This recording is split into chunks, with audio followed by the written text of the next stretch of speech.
Relationship అనేది నా ఉద్దేశంలో ఆ వ్యక్తి మీ జీవితంలో రావటం వలన మీ హ్యాపీనెస్ పెరగాలి.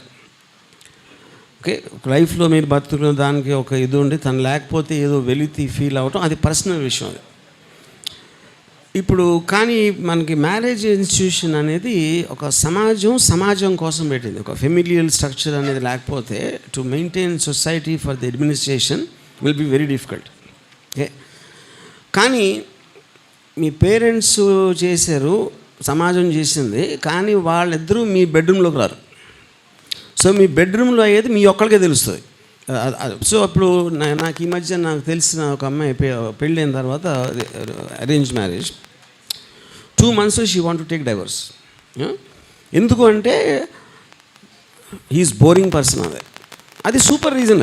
అది యాక్చువల్గా ముందు తెలియదు, ఇప్పుడు తెలిసింది. అంతకన్నా ఇంకేం కావాలి రీజన్.